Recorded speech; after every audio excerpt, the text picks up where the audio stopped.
오늘 본문인 다니엘서 말씀은 구약의 계시록이라고 불립니다. 에스겔서와 마찬가지로 이스라엘의 바벨론 포로 시대를 배경으로 이스라엘이 하나님의 주권 하에서 어떻게 회복되어 가는가를 예언한 책이 바로 다니엘서라고 할 수 있습니다. 특히나 이 다니엘서는 이 말씀의 저자인 다니엘의 생애를 통해서 비록 포로로 붙잡혀 갔으나 바벨론, 바사, 헬라, 로마에 이르기까지 4대 제국의 고위 관리로 살면서 신앙을 지킨 한 신앙 영웅의 모습을 보여주고 있습니다. 여기서 다니엘을 굳이 영웅이라고 표현하는 이유는 그가 이방 땅에 포로로 붙잡혀 갔음에도 불구하고 환난에 굴하지 않고 신앙의 정조를 지켰기 때문입니다. 그리고 이 다니엘서에서 전하는 메시지는 하나님의 주권과 보호입니다. 그러므로 다니엘서에서 우리가 깨달아야 할 것은 하나님은 하나님이 택한 백성일지라도 범죄한다면 반드시 그를 징계하시지만 그러나 결국에는 징계로 끝나지 아니하고 끝까지 보호하신다는 바로 그러한 메시지입니다. 그러므로 비록 어떠한 환난이 닥친다 할지라도 좌절하지 않고 하나님에 대한 절대적인 신뢰를 잃지 않고 인내를 가져야 한다는 것입니다. 로마서 5장 3, 4절 말씀 우리가 잘 아는 말씀입니다. 우리가 환난 중에서도 즐거워하나니 이는 환난은 인내, 인내는 연단은 소망을 이루는 줄 알미니라. 여러분 이 로마서의 말씀이 바로 오늘 전하는 이 다니엘서의 주제와도 같은 말씀입니다. 여러분 먼저 다니엘서 1장 1절에 나오는 말씀을 한번 보십시오. 여기에 느부갓네살 왕이 등장을 하는데요. 느부갓네살 왕은 신바벨론 제국의 두 번째 왕으로 아수르, 두로, 애굽이라는 그 당시에 막강한 주변 나라들을 정복하였습니다. 그래서 메소포타미아를 비롯한 근동 지역 전체를 통치하였어 명실상부 바벨론을 세계적인 제국으로 만든 바벨론 제국 최고의 왕이 바로 느부갓네살 왕이라는 것입니다. 그런데 이 느부갓네살 왕은 유다 왕국을 무려 3번이나 침략했습니다. BC 605년, BC 597년, BC 586년이었습니다.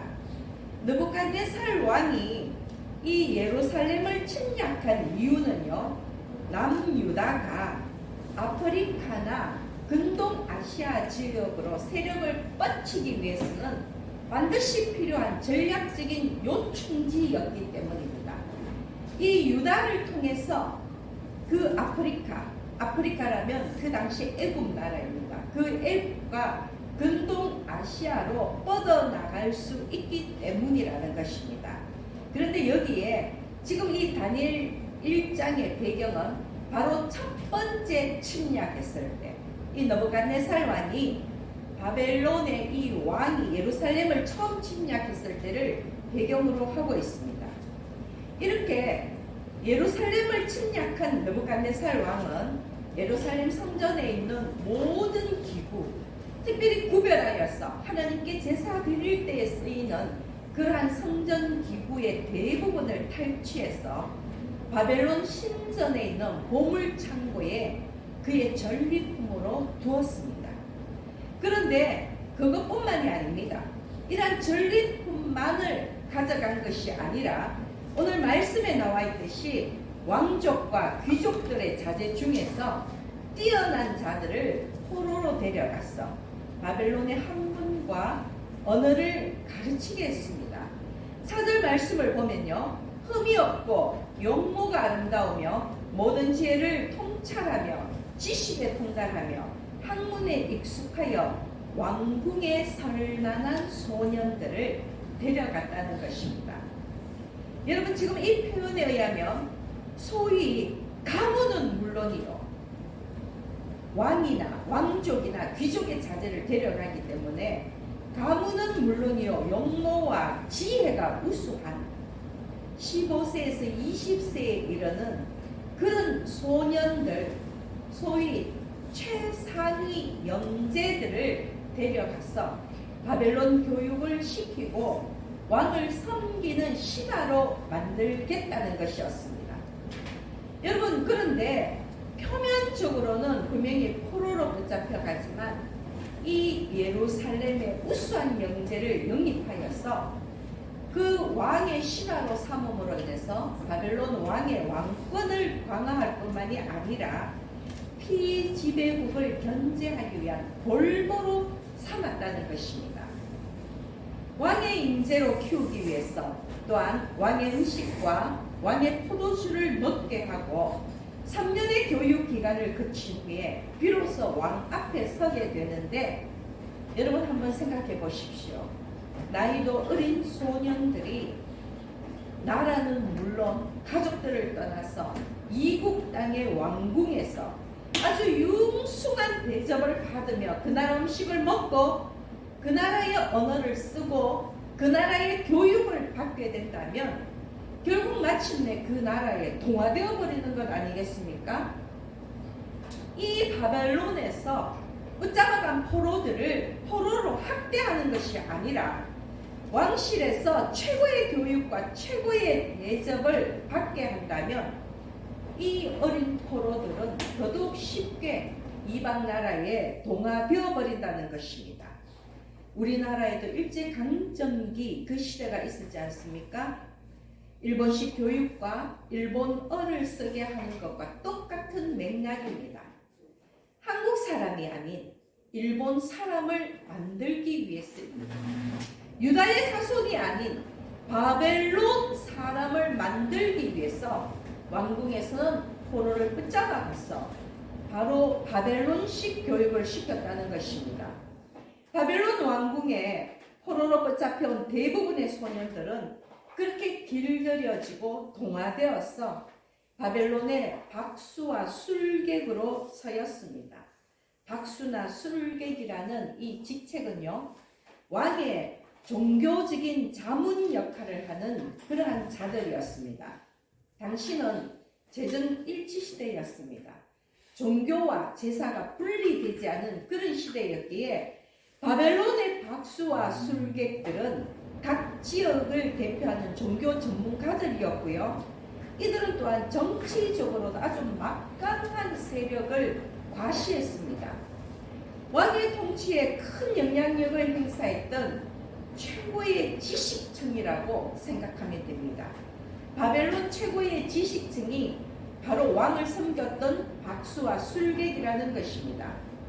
그러니 여러분, 각 나라에서 포로로 붙잡혀온 소년들이 바벨론 왕의 박수와 술객이 되는 것을 마다할 리가 없는 것입니다. 출세 가도를 달리는 것입니다. 그러나 다니엘과 그의 세 친구들은 달랐습니다. 다니엘, 하냐냐, 미사엘, 아사랴는 느부갓네살이 예루살렘을 침공했을 때 바벨론의 포로로 붙잡혀온 유다 왕국의 자손들이었습니다. 그러나 그 다니엘과 친구들은 왕이 제공하는 왕의 음식과 포도주를 거부했습니다.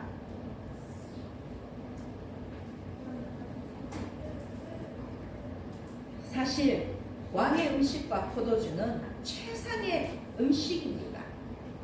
그러나 다니엘은 그 왕이 주는 산의 진미를 거부했다는 것입니다. 왜냐하면 말씀에 기록된 바 자기를 더럽히지 않기 위해서입니다. 하나님이 주신 그 구약시대의 율법에 의하면요, 고기를 핏째 먹어서는 안 되고 또 부정한 동물의 고기는 먹지 말아야 하고 우상에게 바쳤던 음식은 당연히 먹을 수 없었습니다. 그런데 바벨론 왕이 제공하는 왕의 음식은 의도적이든 비의도적이든 이러한 율법의 규정을 어겼기 때문에 그 음식을 거부한 것입니다.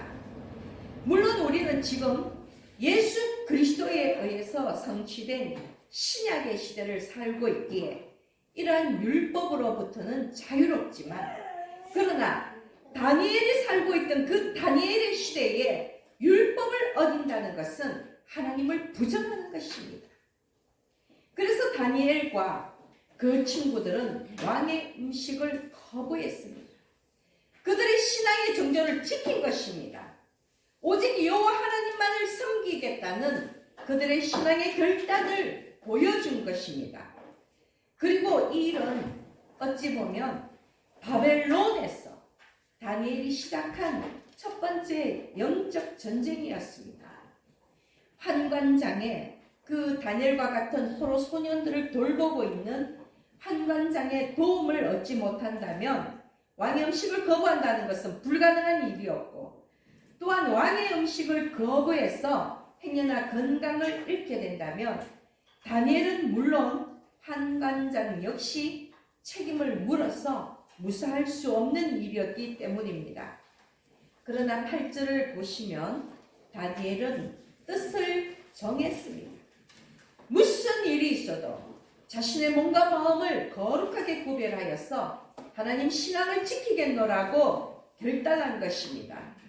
그리고 12절에서 한관장에게 왕의 음식이 아닌 채식과 물란을 먹고 열흘을 지낸 후에 왕의 음식을 먹은 그 소년들과 얼굴을 비교해 보고 이후에 왕의 음식을 먹을지 말지를 결정하자고 제안을 하게 됩니다.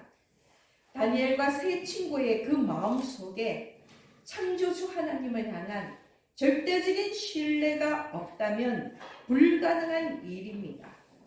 그런데 여러분, 우리도 때때로 이렇게 신앙적인 결단을 할 때가 있습니다.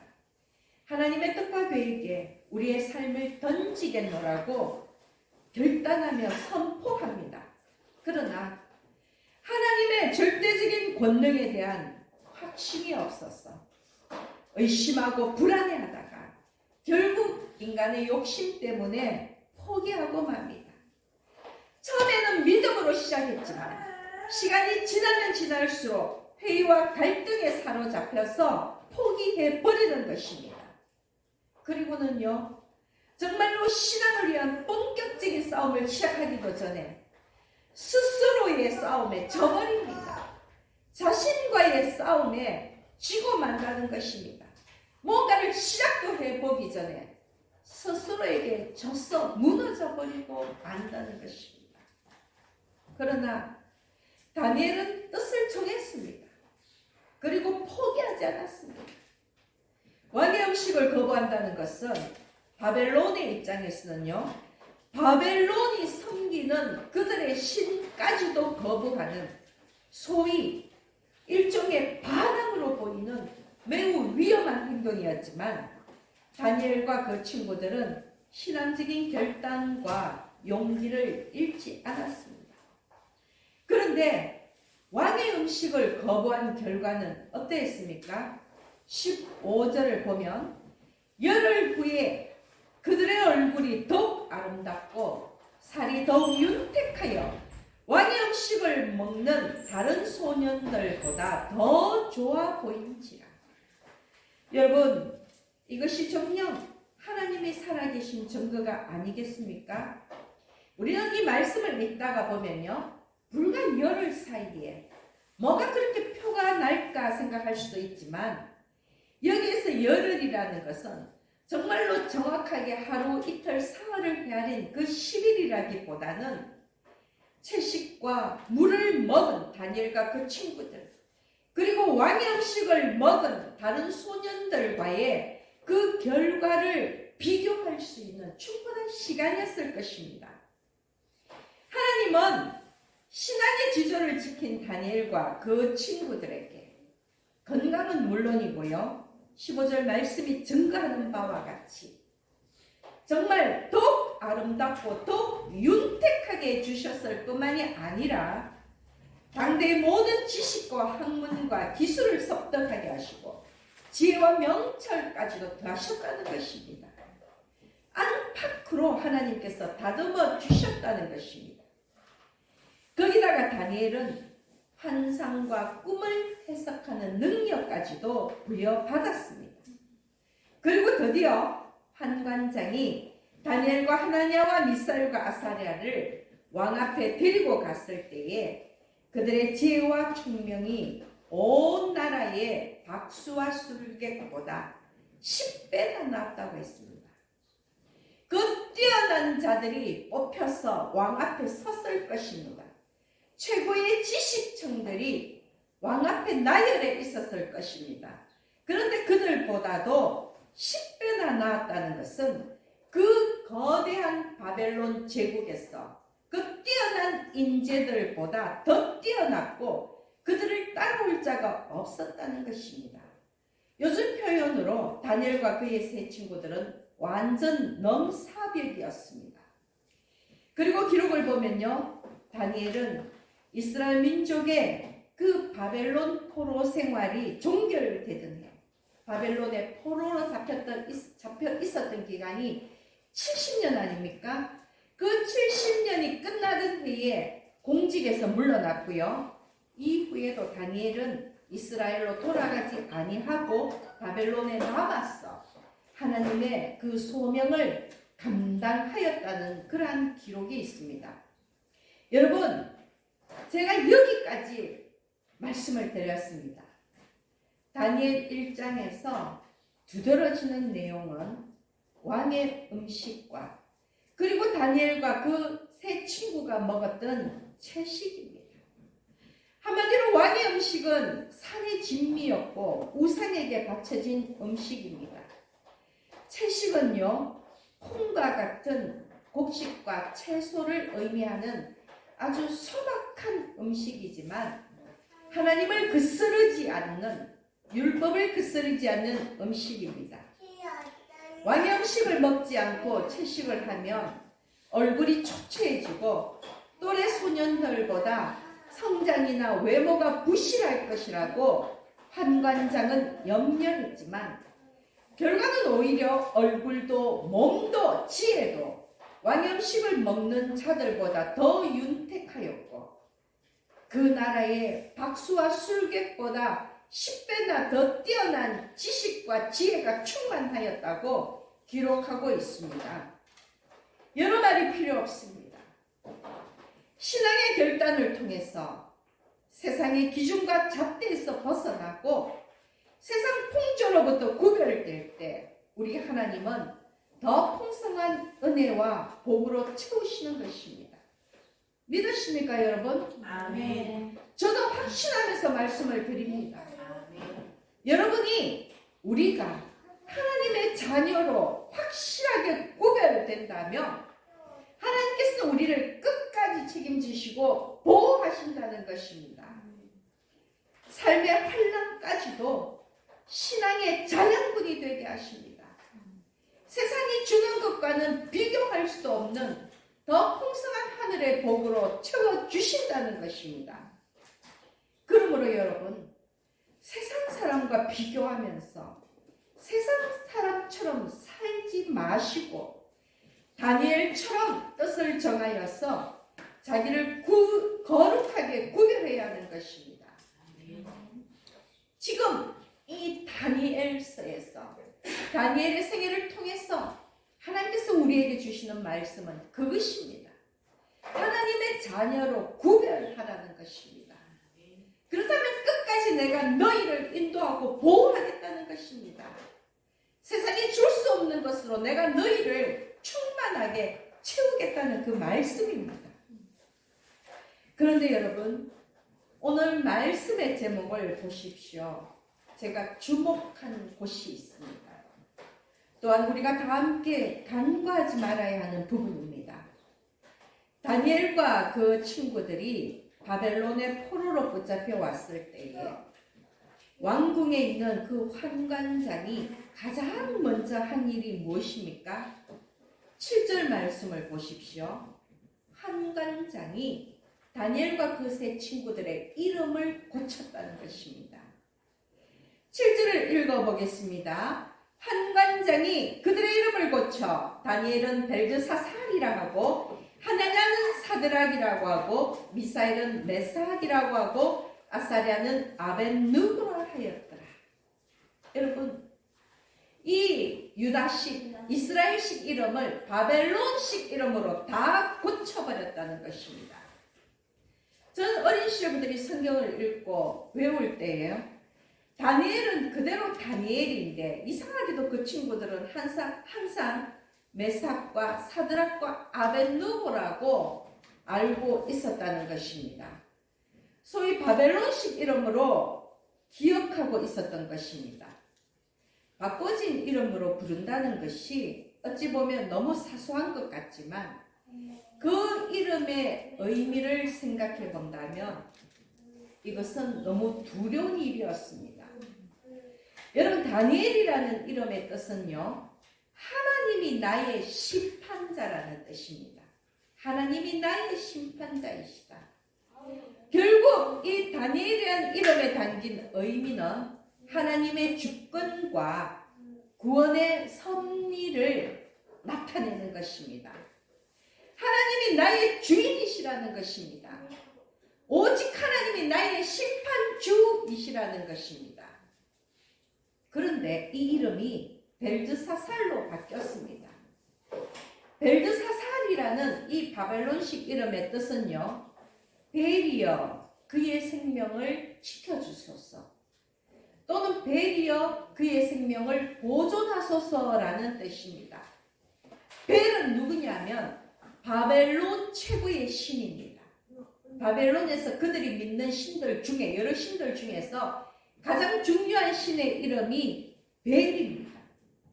이름만으로 보면 다니엘이 벨드사살로 바뀌는 것은 다니엘의 주인이 하나님에게서 이방신으로 넘어가 버리는 것과 똑같다는 것입니다. 여러분, 그것이 바벨론 왕의 의도 아니겠습니까?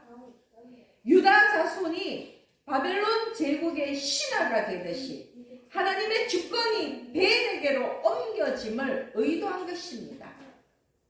그 몸이 바벨론의 포로가 되듯이 그의 정신도 그의 영혼도 그의 모든 미래까지도 하나님이 아닌 벨에게로 그 주권을 넘기라는 것입니다. 여러분, 어찌 이름이 바뀌는 이것이 사소한 일이겠습니까? 하냐냐라는 뜻은요, 다니엘의 세 친구 중에 하냐냐라는 이 뜻은 여호와는 은혜가 깊으시다라는 뜻입니다. 여호와는 은혜가 깊으시다. 그런데 이 이름이 사드락으로 바뀌었습니다. 사드락이라는 이 이름은 바벨론식 뜻으로는 마르두게의 명령, 마르두게의 명령이라는 뜻입니다. 달의 신의 명령이라는 뜻입니다. 여호와는 은혜가 깊으시다라는 이 이름이 달의 신의 명령으로 바뀐 것입니다. 미사엘이라는 이 유다식 이름은요, 누가 하나님과 같은가? 누가 하나님과 같은가? 즉, 하나님은 최고의 신이다. 하나님과 비길 바는 없다. 비길 신은 없다. 바로 그 의미 아닙니까? 그런데 이 미사엘이라는 이름이 바벨론식 이름 메삭으로 바뀌었습니다. 메삭은요, 아쿠 같은 이가 누구이신가? 라는 뜻입니다. 아쿠는 바벨론의 달의 신입니다. 수메르의 달 신이라고 나와 있는데, 여러분, 아쿠 같은 이가 누구신가? 이 의미는요, 마치 여러 신들을 비교하는 듯한 느낌으로 하나님이라는 이 존재 자체도 그냥 여러 신들 중에 하나에 불과하다는, 하나님의 존재가 무시되는 듯한 그런 뉘앙스를 풍기고 있다는 것입니다. 그리고 또한 아사랴라는 이름은요, 여호와께서 도우셨다. 아사랴, 여호와께서 도우셨다인데 이 이름이 아벤누고로 바뀌었습니다. 아벤누고라는 이 이름의 뜻은 느고의 종이라는 뜻입니다. 누구라는 신은 바벨론의 지혜의 신입니다. 여러분, 중요한 것은 다니엘, 하냐냐, 미사엘, 아사랴. 다시 한번 말씀을 드리면 다니엘은 하나님이 나의 심판자라는 뜻이고, 하냐냐는 여호와는 은혜가 깊으시다. 미사엘은 누가 하나님과 같은가. 아사랴는 여호와께서 도우셨다라는 이 이름.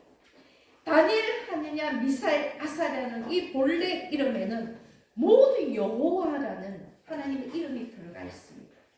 그 이름 속에 하나님이 담겨 있다는 것입니다.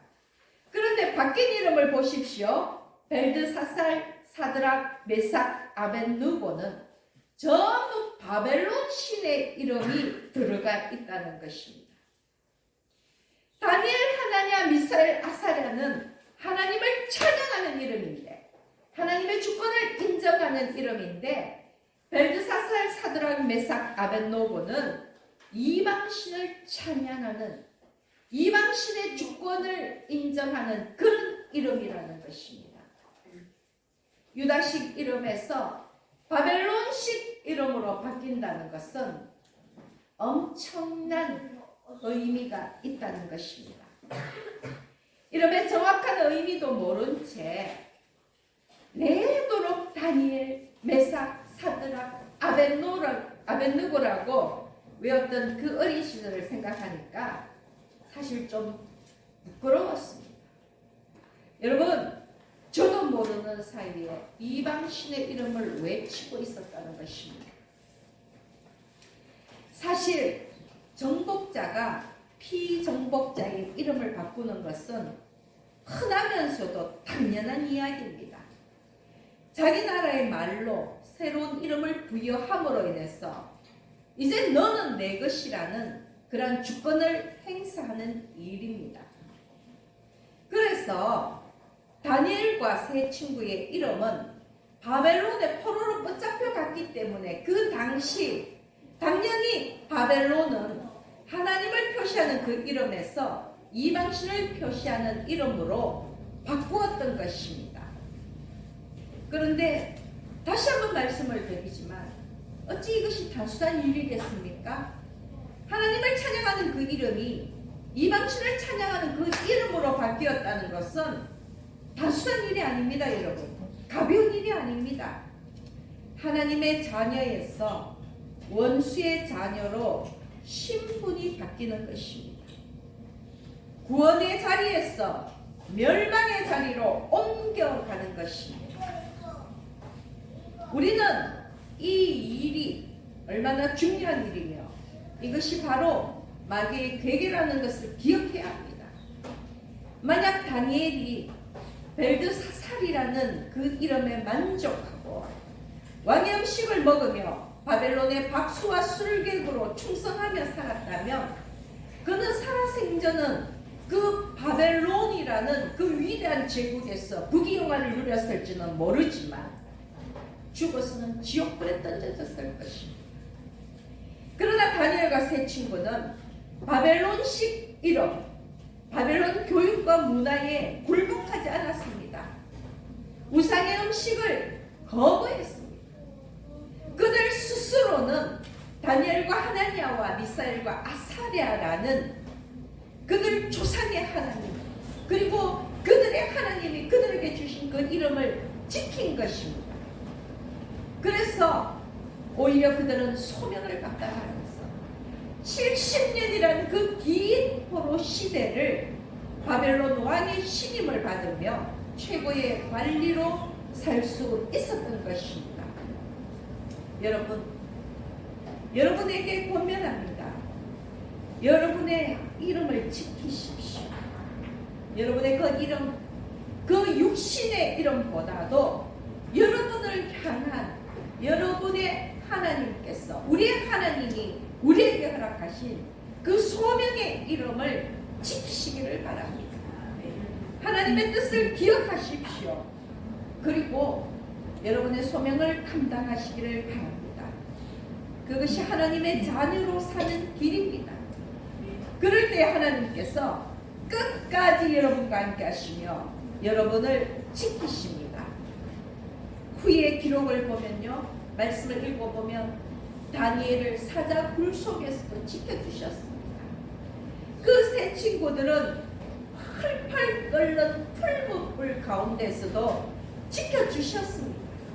이 다니엘과 세 친구처럼 어떠한 고난과 역경 속에서도 우리를 지켜주심을 믿으시기 바랍니다. 그런데 어찌 이 땅에서의 삶뿐이겠습니까? 하나님의 언약은 영원까지 이어집니다. 하늘의 별과 같은 빛나는 존재로, 소멸하지 않는 존재로 우리를 세워주신다는 것입니다. 다니엘서 12장 3절 말씀을 보시면 지혜 있는 자는 궁창의 빛과 같이 빛날 것이요 많은 사람을 옳은 대로 돌아오게 한 자는 별과 같이 영원토록 빛나리라. 하나님의 자녀로 사는 자에게 주어지는 영원한 축복입니다. 하늘의 별과 같이 빛나는 존재로 하나님 우리를 높여주신다는 것입니다.